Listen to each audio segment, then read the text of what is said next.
if maybe Frank Haith feels more comfortable defensively with the smaller Cressy on the bench. We talked about Norfolk State's size.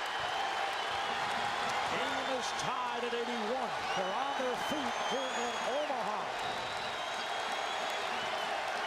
40 seconds to play. 25 on the shot clock.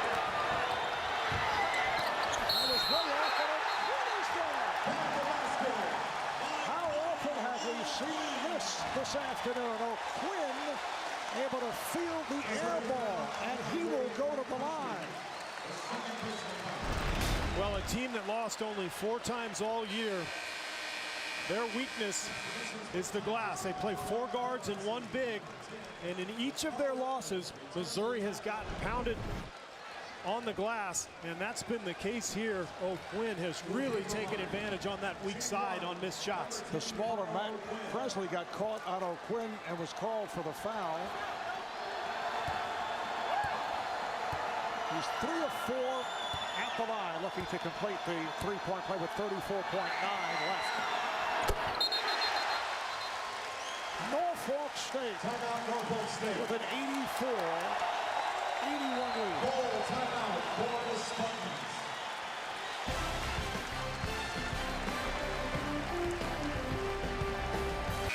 Look at the timeouts remaining. 1 for Norfolk State, 2 for Missouri. Both teams in the double bonus. A 3-point lead for Norfolk State as they look to pull off this enormous upset over Missouri. And if you're Missouri, I don't think you want to go for a 3 unless you're wide open. You want to extend the game. 35 seconds left. If you get Denman or Dixon going to the hole, you can get a couple of foul shots, stop the clock, and then play defense or foul from there. You still have the 2 timeouts left. Phil Presley back in at the point. Just under 30 seconds to play. English. Good pressure here. Denman fires one up. Denman with an off-balance fling, and then the foul is called. So Norfolk State will go to the line. Foul on Dixon. A panic shot from Denman. I mean, there's no other way to explain it. Plenty of time on the shot clock, and he just fires. I mean, there's 20 seconds on the game clock. Plenty of time to go to the hole, get a bucket, cut it to 1, and play the foul game. And now Missouri in a heap of trouble if O'Quinn can knock these 2 foul shots down. He is 4 of 5 at the line, a 70% free throw shooter. He has had a magnificent game. 26 points for the product of Jamaica, New York, by way of Campus Magnet High School in Queens. A late bloomer, had only 1 scholarship offer after coming out of high school. It's 1 of 2. It's a 4-point game. You better hurry. 10 seconds remaining. Phil Presley with the 3. It's down. Timeout, Missouri. 2-1 with 10 seconds left. And a timeout call. Cressy from long range. And this is a good 6 feet beyond the line. Nothing but net. Evans was, he knows it's not over yet. Phil Presley's 3-pointer cuts it to 1. Norfolk State ball from their baseline with 10 seconds to play. McKeachin and Williams are the 2 best free throw shooters for Norfolk State. Missouri will go for the steal, and if they don't get it, the quick foul. McCauley will throw in.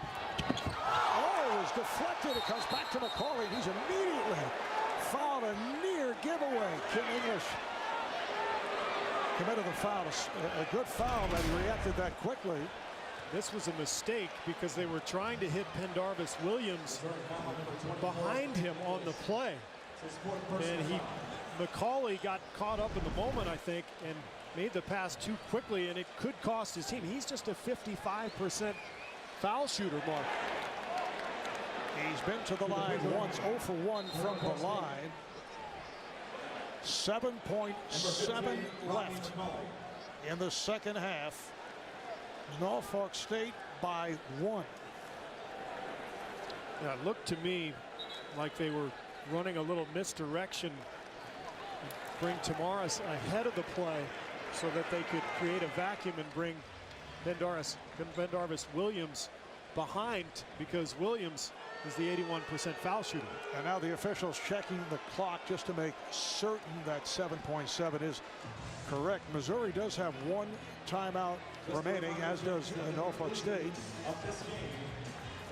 Crew of Ed Hightower, Brian Dorsey, Keith Kimball.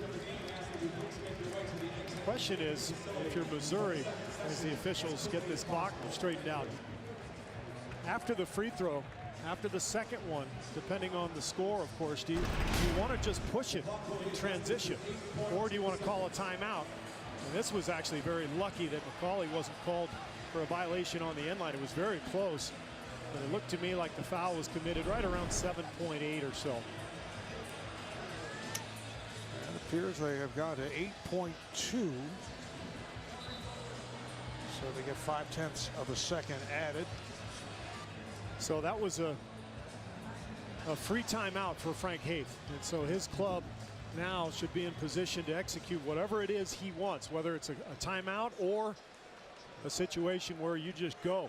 And this is such a great open court team.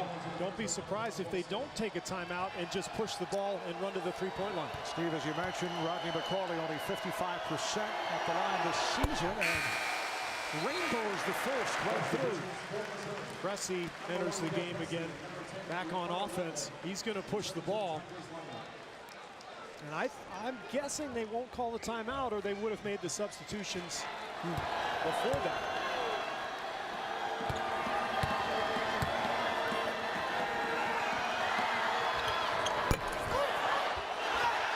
Battle for the rebound. And it's a tie-up. The arrow is pointing in the direction of Norfolk State with 5.1 remaining. It was the 5'10" Phil Cressy battling the 6'10" Kyle O'Quinn. O'Quinn, as if he hasn't done enough here today, makes another incredible play. Just the length, the reach, the effort, and he saves his team a possession. O'Quinn is fouled, so 3.8 remaining, and O'Quinn will go to the line with Norfolk State up by 2.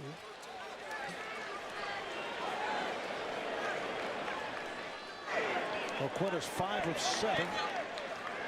At the line, he has 26 points in all. Obviously, 2 free throws seals it. But if he just makes 1 or 2, Missouri now has to call the timeout that they have remaining in order to set up some kind of a home run play.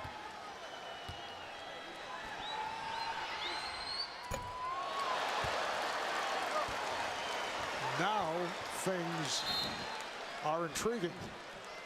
And Frank Haith tells his team, if it goes in, call timeout. I think made or miss, call a timeout. O'Quinn has shot well at the line today, but only a 70% free throw shooter. 3 8/10 seconds left. Misses both. And there's the timeout. Timeout, Missouri. Lost a fraction of a second. Clock showing 2.6 to go, so Missouri will have a chance. Missouri just used their final timeout. They're back in possession with 2 6/10 seconds remaining. What is on the mind of Frank Haith? Well, you got to get the ball to Cressy, and his momentum has to be going towards the basket. If not, you have to throw a long pass into the front court and try to set something up where you get an opening. This is enough time. If you catch, you can still put it on the floor a couple of times and get to the rim. You see O'Quinn so upset with himself, had a chance to seal this. But Missouri, if you get it to Cressy and you've got shooters flared, he's so fast. 1 or 2 dribbles and a pass, they still have enough time, probably 1 dribble, to get a three-pointer off or a good look of any kind. Otherwise, you've got to throw this pass down the floor and give yourself an opportunity to catch and make a move to the hole. And this crowd chanting for the underdog the decisive underdogs coming in, Norfolk State. They are taking a look at the clock, whether they will add any additional time. It's 2.6 at the moment. Timeout, Missouri. Get a fraction of a second added. Yeah. I think the ball will be taken out about foul line extended. So if they could get Pressey around the half-court area with some momentum, you know, he's got plenty of time to get right to the rim or to find a shooter. And remember, this is one of the best three-point shooting teams in the country.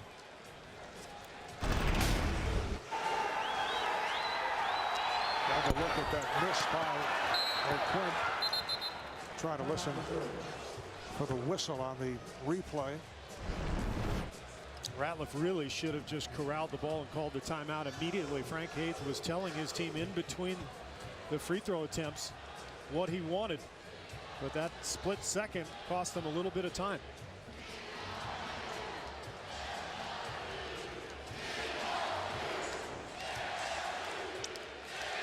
Florida Gators waiting in the wings for the winner here.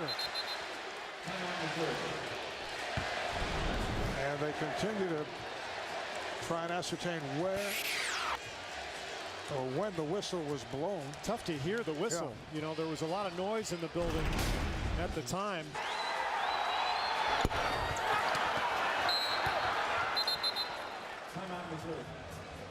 Looked pretty accurate. I mean, when I heard the whistle and looked down, and it looked like it was right around 2.6, but we'll see. Well, they get an additional 0.3 of a second, which is huge in this situation. Chances are they're going to take a shot right near that buzzer, and then, of course, if it went in, the officials would be able to look at the replay again.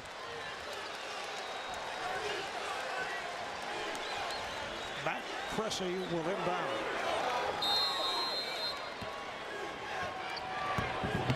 Gets it into his brother, Phil, who fires. And that's it.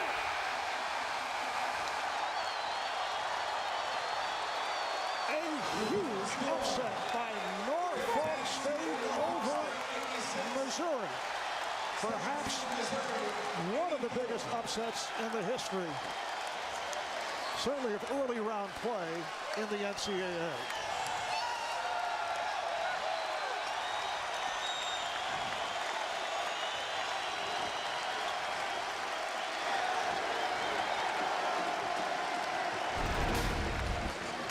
Pressey got what he wanted, but a great job defensively there by McEachin, staying in front, and it forced the difficult shot. Pressey had the momentum, but he didn't have an angle.